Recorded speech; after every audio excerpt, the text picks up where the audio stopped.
What's up, guys? It's Cole from Brochilla Gaming or Higher Perspective Photography, whichever channel you're watching this on.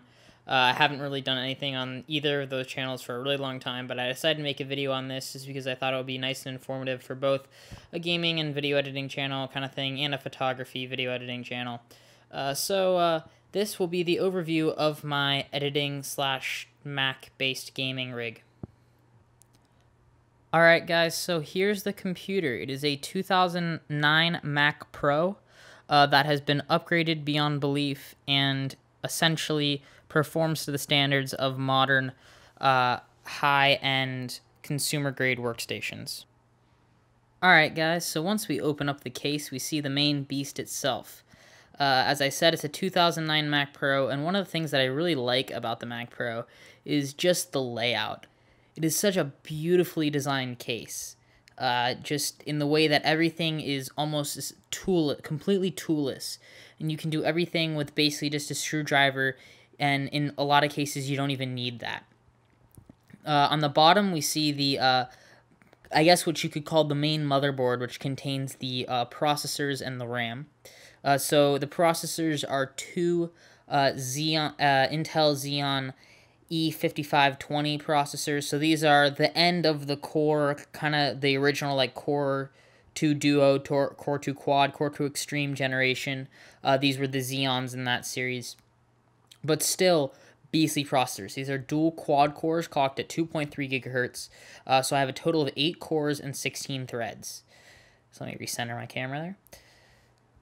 You also see the RAM, so I have upgraded the RAM in this computer, so I'm running 64 gigabytes of Otherworld computing RAM, so that's 1066 megahertz PC3 ECC memory. You know, it's not the fastest memory, but truly, I guess at this point, and I saw I'm adjusting the camera there, sorry guys, it doesn't have a huge performance hit. You know, you still get that memory bandwidth. One of the things that you guys you might find interesting about the Mac Pro is that these like last of the Core generation, like Core 2 Duo, as I said, Core 2 Quad generation processors, they actually only have 3 RAM controllers per processor, like memory controllers. So believe it or not, if you actually have to end up populating, they purposely only try and populate the first 3 sticks for each processor, but if you have to go into that 4th stick, it actually slows down because one of the processors, or all 3 of the memory controllers, has to then kind of cut back what they're doing with the other sticks to try and accommodate that 4th stick. So that's just kind of an interesting thing, but with 64 gigabytes, it's very rare that you'll ever have to go into that 4th stick of RAM. In that center bay, I guess you could call it, you see both the hard drive slots and the graphics card and my capture card. Now, the graphics card is an NVIDIA Quadro K5000 for Mac card.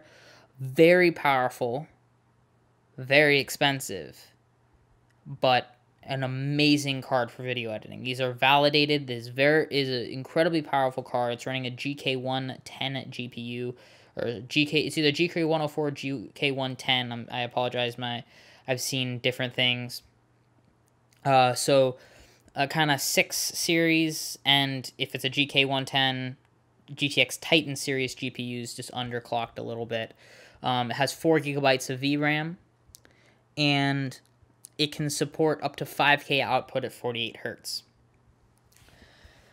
Also, you can see for the hard drive bays, I am running in hard drive bay 1 as my boot disk. I have a Samsung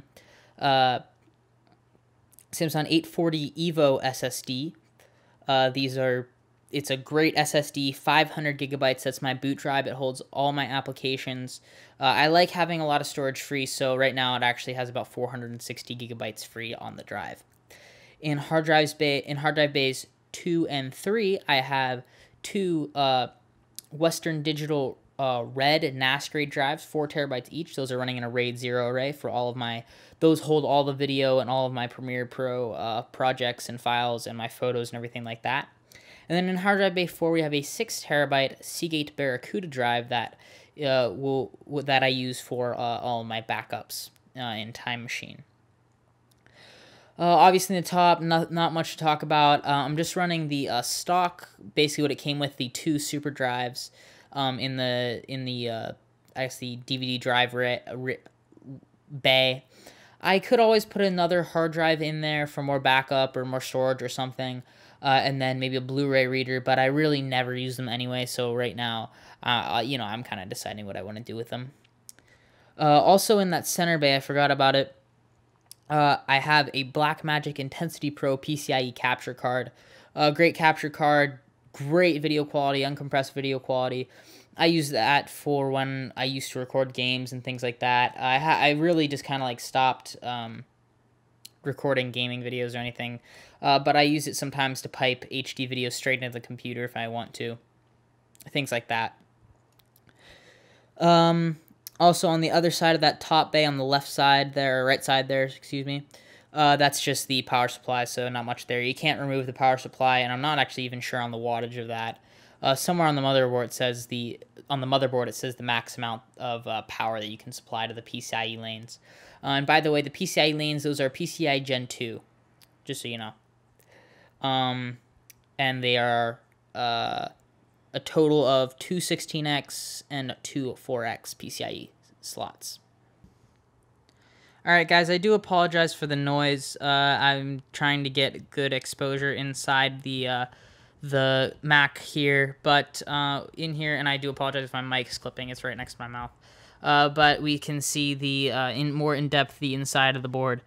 So there's the Quadro K5000 for Mac card. I'll pull that out in a second. I'm gonna be cleaning out this Mac in a second, just kind of vacuuming out and spraying out some of the dust. So I'll show you that card more in depth, but there's the Quadro K5000 for Mac, and you can barely see it because it's so thin, but there is that, let me try and get something out of the way so there's not as much shadow, but there is the Blackmagic Intensity Pro capture card. Allow me to pull the motherboard tray out, and I'll show you that. Alright guys, so here is the motherboard tray. This holds the two Xeon processors and the 64 gigabytes of RAM.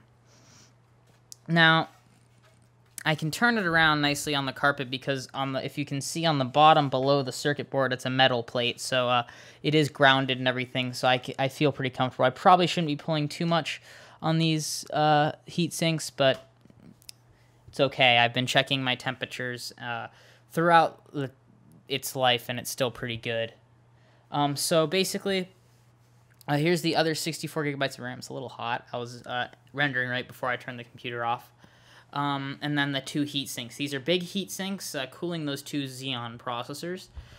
They've been going strong for a long time, and to be honest, the temperatures are staying pretty low. They're staying below 30 degrees for most of... Oh, I cut myself. How did I do that? Staying below, not 30 degrees, but high 30s just during its idling, and then it never gets above 65 degrees when I'm doing anything hardcore. Obviously, the CUDA acceleration on my K5000 for Mac card does help quite a bit when I'm editing and just encoding video. It does do a lot of the work, but still, the 8 cores, 16 threads on these processors, you can tell when on my system monitors that they do get working whenever I'm editing any 4K video or anything like that on this computer. Alright guys, so this is that Quadro K5000 for Mac graphics card that I use.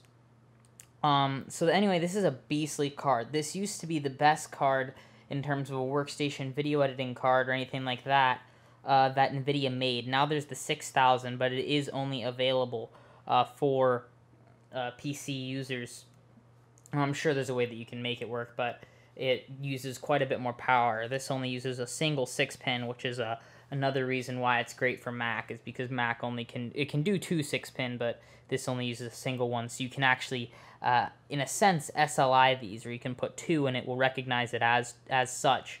I do not think you can use that SLI connector on the cable, but you can do two, and it will double your power like an SLI built computer.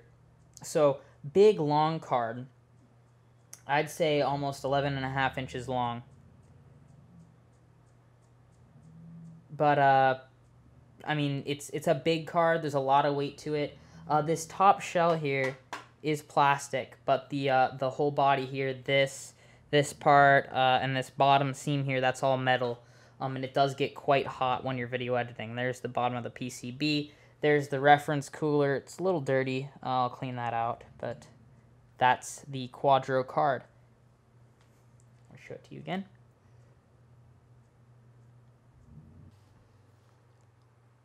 Alright guys, so that is it for this video from whichever channel you're watching this on.